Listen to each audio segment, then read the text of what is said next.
இயேசுவின் நாமத்திலே உங்களை மனமாற வாழ்த்துகிறேன். இந்த அருமையான காலவெளியில் உங்களை பார்ப்பதில் மிகுந்த சந்தோஷம்.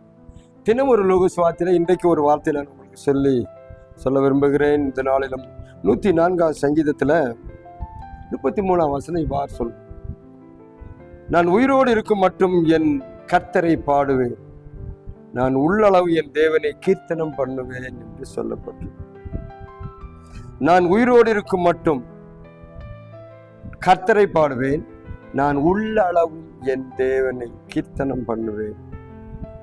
மிக முக்கியமான ஒரு காரியமாக இருக்கிறது. கர்த்தரை சங்கீதக்காரன் இந்த சங்கீதம் முழுமே பார்ப்பது பாட்டு பாடிக்கொண்டே இருக்கு. இப்போ தாவீது என்ன சொல்லுகிறான் பாருங்க, உள்ளளவு நான் உயிரோடு இருக்கும் மட்டும் நான் உள்ளளவும் பாடுவேன், கீர்த்தனம் பண்ணுவேன், கர்த்தரை உயர்த்துவேன் என்று சொல்ல.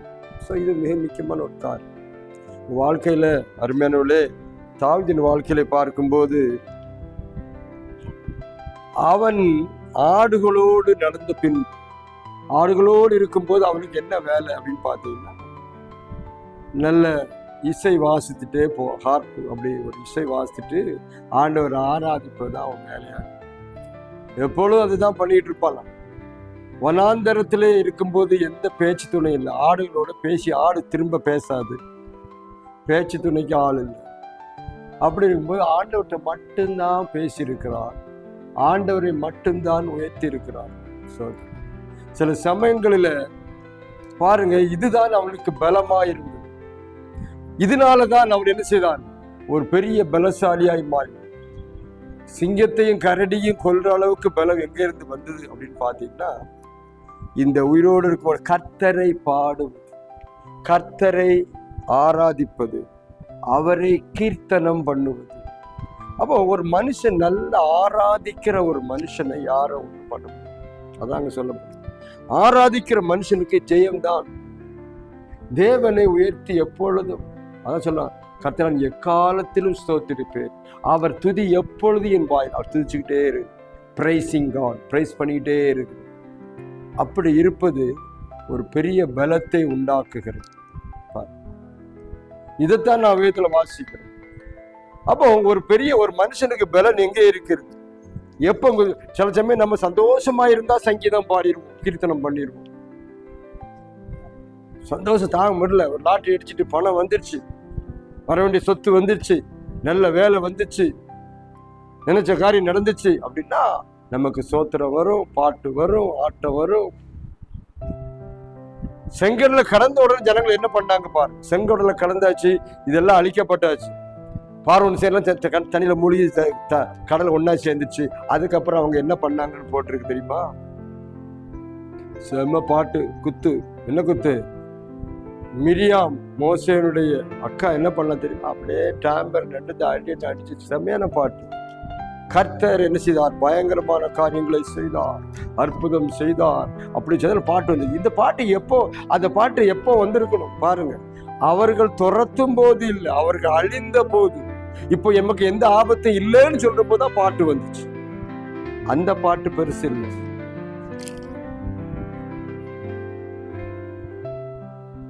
சிங்கத்தின் குகையில், அக்கினியின் மத்தியில், பிரச்சனையின் மத்தியில பண்றதா பெரிய ஆசீர்வாதம். அதாங்க சொல்லப்பட்டது.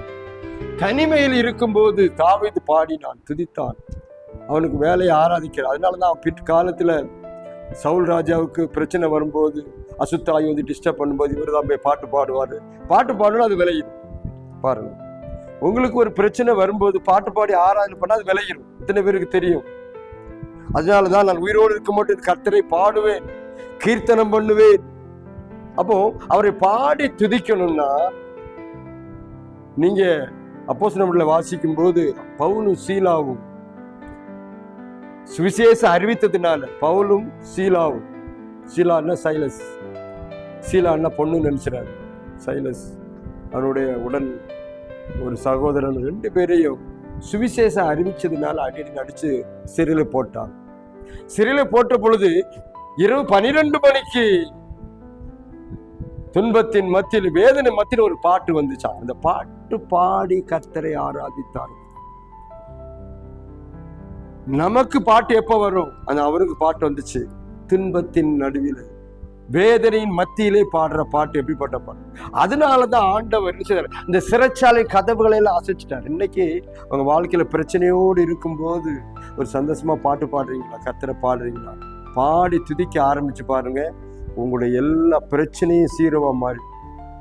அது ஒரு டெக்னிக். நிறைய பேருக்கு தெரியுது இல்லை. துக்கம் வந்துச்சு அப்படியே போய் உட்காந்துருவாங்க. அப்புறம் அவங்கள சரி பண்ணிட்டு கொண்டு வர்றதுக்கு பெரிய பிரச்சனை. ஆனா தாவீது அதை அறிந்திருந்தார். அவர் எப்பொழுதும் சங்கீர்த்தனம் பண்ணுகிற பாடுகிற கீர்த்தனம். நான் உள்ளளவு உயிர் இருக்கவரையிலும் செய்வேன்யா, உயிர் இருக்கவரை நான் பாடுவேன், உயிர் உள்ள வரையிலும் நான் உள்ளளவும் தேவனை கீர்த்தனம் பண்ணுவேன், அவரை உயர்த்தி பாடுவதால். நீங்க பாட கர்த்தரை உயர்த்த உயர்த்த பிசாசு போயிட்டே இருக்கும். அவனுக்கு ஒரு பெரிய பிரச்சனை தெரியுமா? இங்க என்ன டெக்னிக்னா, நீங்க ஆண்டவரை பாடி உயர்த்தினா அவனை பிடிக்காது. ஏன்னா இவன் ஒரு நாள்ல பாடிக்கிட்டு இருந்தவன், ஆண்டவர் மையப்படுத்திட்டு இருந்தவன். இப்ப நான் செய்யற வேலையை அவன் செய்யறானேன்னு பொறாமையில் நினைச்சிருவான், அவனே பிச்சுட்டு போயிடுவான். அப்போ சில அநேக பிரச்சனைகளுக்கு முடிவு வரணும்னா நீங்கள் கர்த்தரை பாடி கீர்த்தனம் பண்ணு. பிரச்சனை வந்துச்சா சந்தோஷம், ஆண்டவரே நீ பார்த்துக்கோ, ஒரு பாடலை பாடுங்க, ஜெபம் பண்ணுங்க, ஆண்டவரை பிரைஸ் பண்ணுங்க. உங்க பிரச்சனை சீரோவாக மாறுதான்னு பாரு, கண்டிப்பா மாறும். உங்க வாழ்க்கை மாறும். நீ ஆண்டவரை எப்ப துதிக்க ஆரம்பிக்க அப்பொழுதே வல்லமை வந்து இறங்க, உங்களை சமாதானம் உண்டாயிரும் உங்க வாழ்க்கையில். அதைத்தான் சாவி சொல்ல, உயிரோடு இருக்க மட்டும் கர்த்தரை பாடுவேன், உள்ள கர்த்தரை கீர்த்தனம் பண்ணுவேன். கீர்த்தனம் பண்ணுவேன்னு பாடி சங்கீதம் ஒரு ஹிம் பாடுவேன். ஆண்டவரை பாடுறது ரொம்ப முக்கியமான. இன்னைக்கு அநேகர் பாடுறாங்க, பயங்கரமா பாடுறாங்க. அந்த பாட்டு, இந்த பாட்டு, காதல் பாட்டு, ரொமான்டிக் பாட்டு, வேதனை பாட்டு, சோக பாட்டு, சொந்த பாட்டு, இப்ப நிறைய பாட்டு இருக்கு. ஆனா கர்த்தரை பாடுகிற பாட்டு இருக்கா? அப்படியானால் உங்க வாழ்க்கையில ஒரு விடுதலை உண்டாகும். இன்னைக்கு ரொம்ப கவலையில பிரச்சனையில மாட்டிட்டு இருந்தீங்கன்னா பிரச்சனை போறதுக்கு ஒன்றும் பண்ணாது.